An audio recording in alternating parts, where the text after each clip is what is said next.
Goliad, Earth's Hidden Realm. Book 1 by M. Ramiro. Just about every realm has some mysterious magical accident in its history.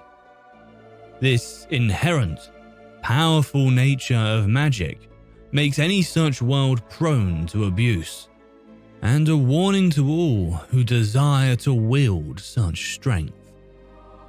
Over time, for the realm of Goliad, this proved to be no different.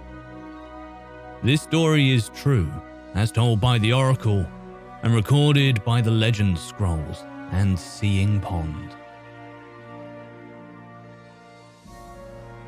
Chapter 1. The Birth of Goliad and the Four Regions. The Legend Scrolls, which first emerged from the heavens along with the Seeing Pond, have kept record and in spectacular detail unveiled history. 245 million years ago, it was the age of the Odile, during the fifth moon Meso, when within the universe a sudden shockwave occurred. The cosmic motion blasted thousands of particles in all directions, along with multicolored rays, and from here, a deity emerged.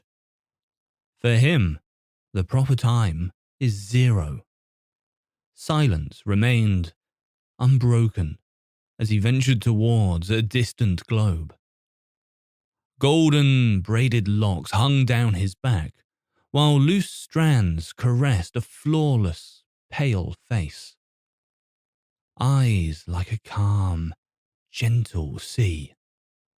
His frame, firmly built, that of a warrior, and taller than average. Fine details of gold silvery brocade and trim decorated his tunic. Gold braces protected his arms, and in one hand hung tresses of fire. Even then, there was coolness about him. Like a firefly powered by translucent, wide-span silver wings, Nyx arrived on an unknown planet. "Careful now. It doesn't appear to be home." His voice sounded young and raspy. "Where exactly is this?" He began his inspection of this world untouched.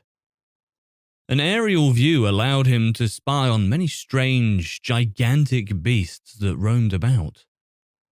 Around the globe, at first glance, he saw the various regions. Some were dry as the desert, while others lush jungles with mosses and ferns that reached almost 100 feet tall. Curious, he collided into the ocean waves. Below, in the depth of darkness, he saw beauty and fragility. There were an abundance of bizarre life forms sure to inspire the imagination. The smallest he saw hidden by a variety of plants scattered across the seafloor. After some time, like a beam of light, he ejected from the waters into mid-air, where he encountered birds with the wingspans of up to 25 feet. In another direction, he eyed flying insects the size of eagles buzzing about.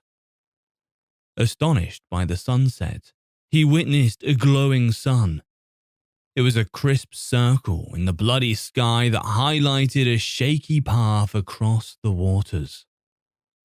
Rays lathered the ocean's quiet waves, the wispy clouds in a burning red. Here, in this point of time, hovering in mid-air, he separated a section of this world and vanished its presence from the naked eye. For his contribution, he gave it the name of Goliad. When dawn made its presence, affectionate, the mysterious immortal bowed reverent to the sun and in each of the 4 directions from where the wind blew. No account was found within the Legend Scrolls of just how many ages had transpired. But 180 million years later, during the age of Gilri, in the second moon of Drit, the sun was rising. Reverberation of an explosion brought Nyx to full alert as rays raked through swamps and forests. Across the skies he saw an incoming asteroid, and within minutes it struck the heavens. The fireball, far bigger and brighter than the sun, streaked through the air. Rolling thunder soon followed, as sound waves reflected off clouds and ground. These chords intensified as the massive rock neared. Only an instant later did a fragment slam into the planet with an explosive yield. It penetrated Earth's crust to a depth of several miles, gouging a crater larger than 115 leagues across. The event sent tons of debris into the atmosphere and spanned over 1,000 miles.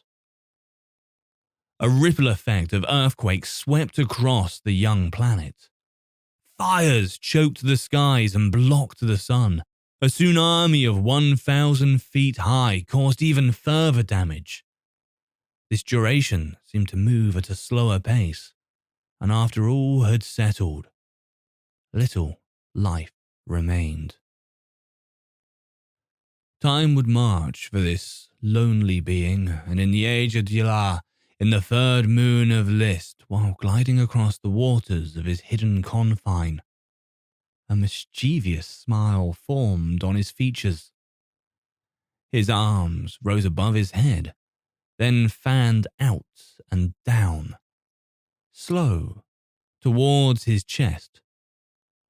Moving against an invisible force, his palms faced each other until a small blue glowing ball of energy became visible.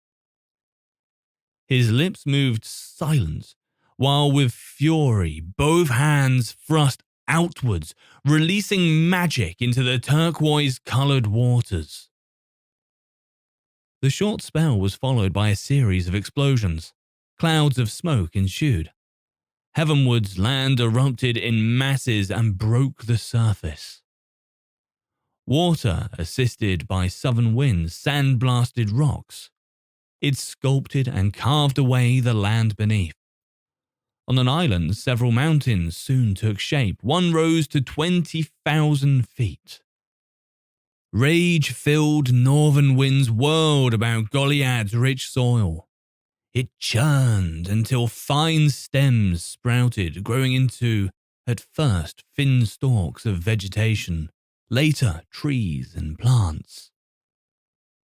The newborn planet's sun, moon and stars gave life to this hidden world, also separating day from night. These would later serve as signs to mark seasons, days, and years. Day after day, he filled in gaps with the strangest of trees, flowers, and brush. It was next that the largest of the isles at quick pace was populated by dense forestry. Thousands of years would drift on as Nyx completed countless works. In all 9 realms had come to life, each unique, filled with magic. In this second realm, immortals lived without boundaries, but shared a common struggle. Like their mortal counterparts of the first realm, to survive and multiply, but even after thousands of years, the basic instinct and personalities cannot be accurately understood. For 275 ages, the 4 regions settled in that realm of eternal youth and beauty. The price for living here too great, as a closer look revealed a world more elusive and sinister than one could imagine.